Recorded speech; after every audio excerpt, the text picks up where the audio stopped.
Changing your breakfast by itself can change your world when it comes to fat loss. So just stop having carbs at breakfast and start having proteins and fats at breakfast. That's the real answer. That's as simple as it gets. Fats and proteins at breakfast. I have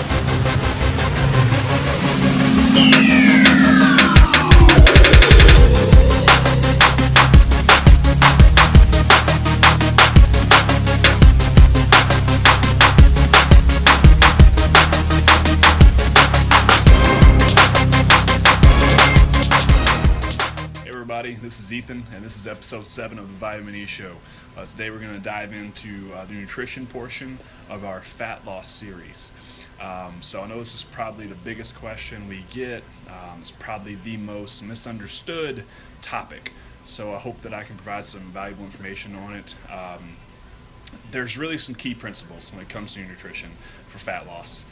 Step 1 is understanding what role insulin plays in your fat loss journey and muscle building as well, but let's focus on fat loss. And then step 2 is water intake, and then step 2 is understanding how to step 3 would be understanding how to configure your meals around your workouts, around sleep, timing of meals. So the first part of that, let's talk about insulin. Insulin is the main hormone that needs to be manipulated for fat loss. If you are overweight, if you struggle to lose weight, if you feel overweight and you always feel like you're cutting, I can almost guarantee you are insulin resistant, which in plain terms is pre-diabetic.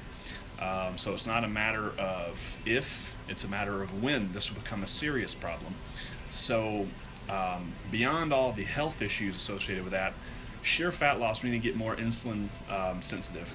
And the way that we do that, it can be accomplished with nutrition and exercise. Of course, lifting weights, resistance training, compound movements, all that. Exercise, it helps insulin resistance. It does.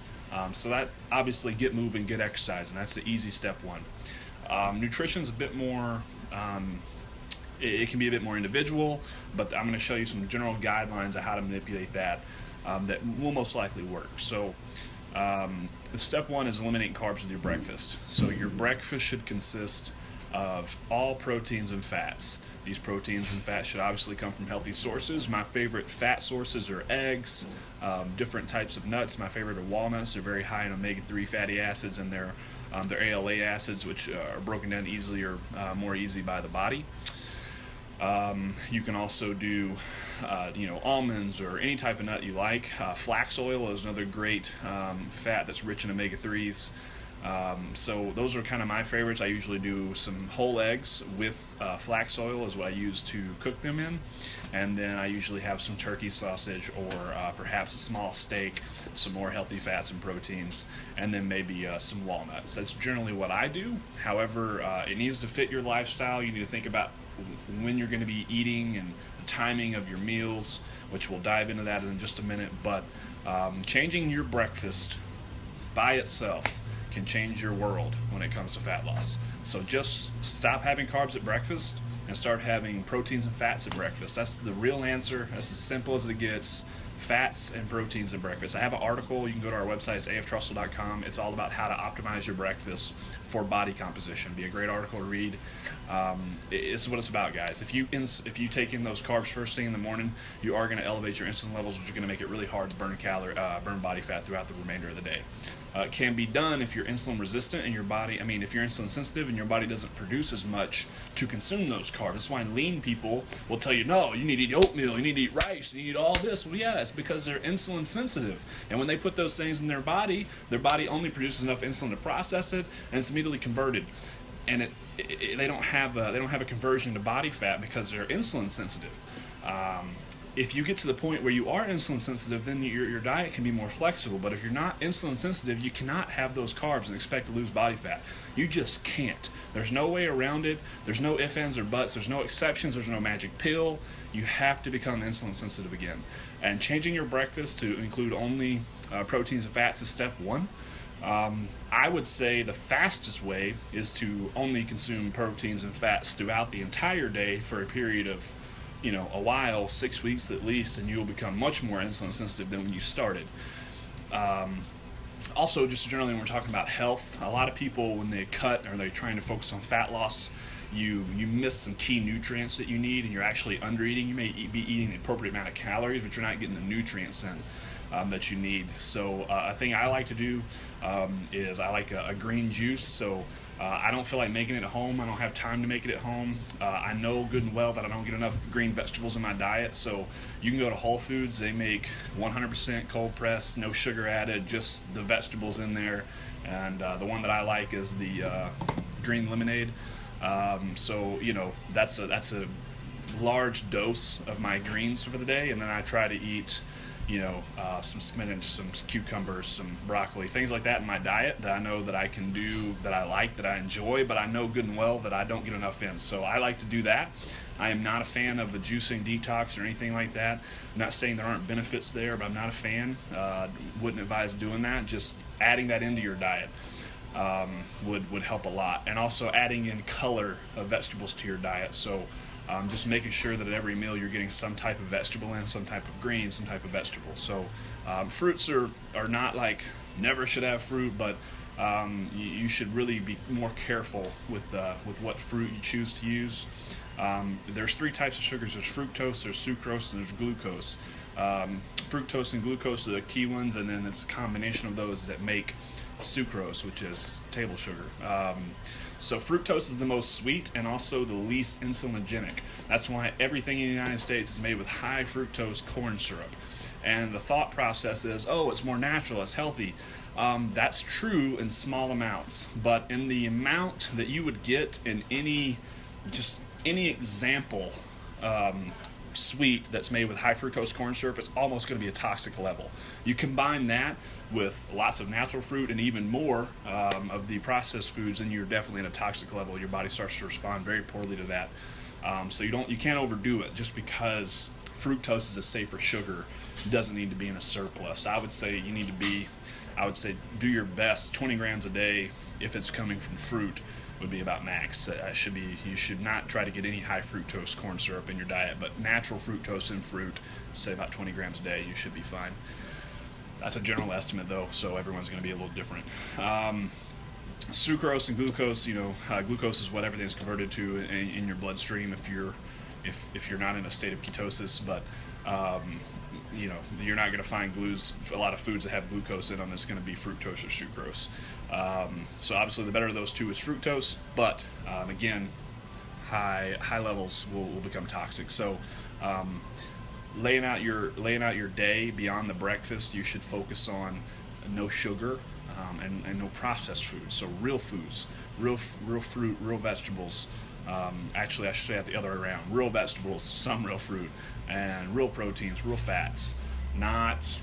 I ate cheese because it's got fat and protein in it. Dairy is so bad for you. We are the only animals on the face of the planet that continue to consume milk after adolescence. We're the only animals. Every other animal quits. And the type of milk we consume is cow's milk, which is added full of sugar after the process anyway, but it's naturally full of sugar. Why? Because it's engineered to turn a 50-pound animal into a 1,000-pound animal in a very short amount of time. It's high, dense in calories. It's made to add on fat, slap it on.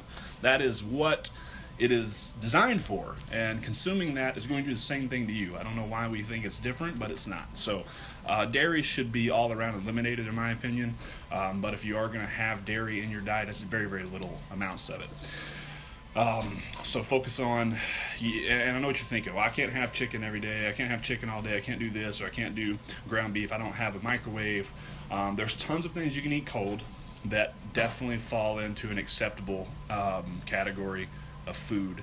And worst comes to worst, you can always eat vegetables raw, and you should have some of those on the go. Also, solid protein bars when you're on the go would be a good source of protein.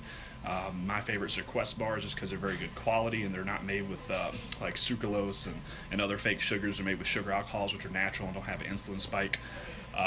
But protein bars, vegetables when you're on the go, even eating a fruit, if it's like an apple or berries, would be better. They're higher in fructose, lower in glucose and sucrose, and have less of an insulin spike.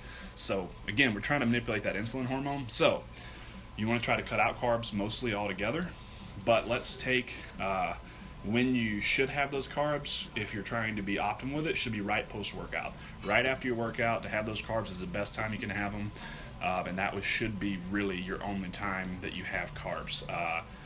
I am 280 pounds and I don't eat carbs, so it's very possible to add muscle as well without eating carbs. So whoever says that's full of shit. It just is possible. You don't have to eat carbs. You can get it in through a healthy diet, which is a whole lot better for your body. With carbohydrates, I want to clear something else up as well. There are healthier versions of carbohydrates, sure, that are like better for your body. They have more nutrients in them. They do things in them, but 100% of carbohydrates convert to glucose in the bloodstream. 100%. 100% immediately convert to glucose, immediately spike insulin. Immediately. Every time. 100% of the time. No exceptions. Except for fiber carbs, which are vegetables. The only protein, if in order for protein to be converted to glucose in the bloodstream, means that it has to be unused. And most of us don't eat enough protein for us to use it all anyway. So when you eat protein, it's being used to repair muscles if you're exercising or if you have an active life, but if you're exercising especially. So very unlikely that protein is going to be converted to glucose. Lots of different steps that have to happen before protein is converted to glucose and spikes insulin. Almost doesn't happen. Whey protein is very insulinogenic, which is why I take whey protein post-workout instead of carbs. Anyway, fats also are not converted to, you would have to consume so much fat and be in such a caloric surplus for fat to be converted to glucose in the bloodstream. If you eat how I'm telling you to eat, and you eat a very low carbohydrate diet from vegetable sources only and some fruit here or there, and you eat high amounts of protein, moderate from what it would be high based on probably what you're eating right now, but a reasonable amount of protein for your body weight, and then a high amount of fat. Most of your diet should be made up of healthy fats. You will be in a state of ketosis. Your body will run on ketones for energy rather than glucose. Your brain actually loves to run on ketones. It operates better. You will feel better, and you will shed fat like nothing else. It is just how it works. It's how your body's built. It's how your body prefers to operate. That's really all I have to say about insulin. But the second thing is water intake. We've talked about water. You have to drink lots of water. You have to drink water. Generally 80 to 100 ounces is kind of the minimum is what you need. A gallon's 128 ounces, so I generally recommend a gallon. But if you can just get 80 to 100 ounces in a day, it will do a world of difference for how you feel, your energy levels, how your body can process things, and how your body can build muscle, how your body can lose fat. Every reaction that happens to the body happens in water, so you need water for everything to work properly. Also, it helps with things like sleep and energy as well too. So you need water.